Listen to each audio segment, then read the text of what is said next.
মানুষ দুনিয়াতে ক্ষণস্থায়ী, কার ডাক কখন চলে আসে এটা কেউ বলতে পারে না।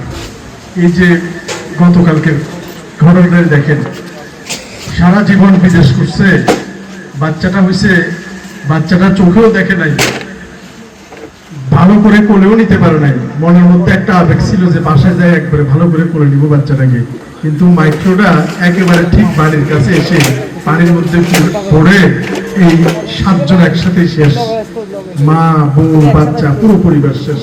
সে ঘুমনাক করেও কল্পনাও করে নাই যে এরকম একটা ঘটনা ঘটে যাবে।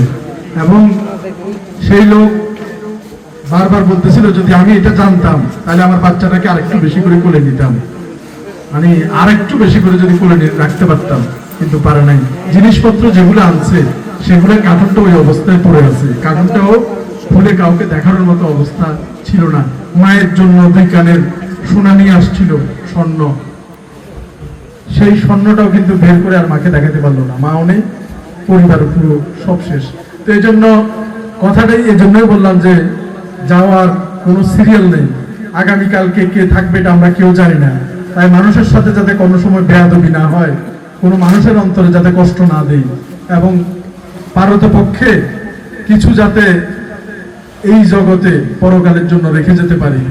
যেমন আমার প্রিয় শায়েখ হযরতুল আলহাজ আল্লামা হাসান রাজা কাজী, ওনার একটা এতিমখানা আছে, সেখানে অনেক এতিম বাচ্চারা তাকায় আছে আমাদের দিকে।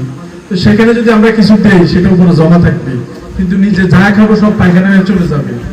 এই যে বাড়ি গাড়ি ঘর যাই রেখে যাব সব সাফ হয়ে আপনাকে ধ্বংস করার জন্য বসে থাকবে। তো ঠিক এরকম আমাদেরও একটা বেওয়ারিশ হাসপাতাল আছে। আল্লাহ তাআলা বলছে তোমরা হাসপাতালগুলো ভিজিট করো, মাঝে মধ্যে একটু যাবেন, দেখে আসবেন।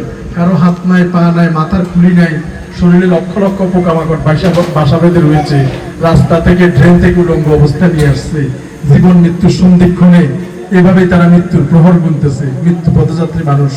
তাদের তুলনায় আমরা কত কত ভালো আছি। এই জন্য আল্লাহ দরবারে একটু শুকরিয়া আদায় করি, আলহামদুলিল্লাহ। আল্লাহ পাক আমাদেরকে কবুল করুক। আপনারা সবসময় চেষ্টা করবেন একটা না একটা ভালো কাজের সাথে যুক্ত হয়ে থাকার জন্য, কারণ কার কখন ডাক এসে যাবে এটা কিন্তু কেউ বলতে পারে না।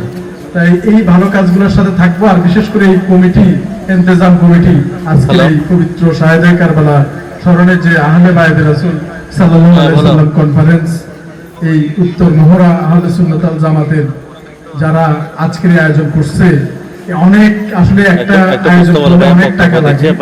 এত টাকা কিন্তু আসলে সবাই যদি আগায় না আসে তাহলে এটা কখনোই সম্ভব না। এই ভালো কাজগুলো আপনাদের বাচ্চারা শিখবে, তারাও সামনে করবে, কিন্তু আপনারা যদি কমিটির মানুষকে ভালোভাবে সহযোগিতা না করেন এই সমস্ত মাহফিল হারায় যাবে। এখন কিন্তু বেদিনরা উঠে পড়ে লাগছে যে এগুলোর কোনো দরকার নাই। ঠিক আছে রে ভাইয়ারা? তো এই জন্য আপনারা কমিটিকে একটু বেশি করে সহযোগিতা করবেন, যাতে এই ঝামেলাগুলো, এই সমস্যাগুলো, যে পাওনা দেওয়ানাগুলো আছে, তারা এটা কাটায় উঠতে পারে। এই মাহফিল আরো ভবিষ্যতে সুন্দর হতে পারে। আপনাদের বাচ্চাদেরকেও নিয়ে আসবেন এবং এই ধরনের কাজের সাথে সম্পৃক্ত রাখবেন। আল্লাহ আমাদের সবাইকে কবুল করুক। এবং যে কোনো সময় মৃত্যু এসে যেতে পারে, এখান থেকে যে আমরা বাসা যেতে পারবো এই কোনো সুযোগ নাই। এই জন্য আমরা বেশি বেশি করে দান খয়রাত করব, আর অন্য মানুষ আমার দ্বারা যাতে কষ্ট না পায়। আর আমরা এতিমখানা, তারপরে হাসপাতাল, বৃদ্ধাশ্রম, এই জিনিসগুলোতে একটু বেশি বেশি করে যাব, কারণ ওই জিনিসগুলোতে আল্লাহ তাআলা বেশি পছন্দ করে।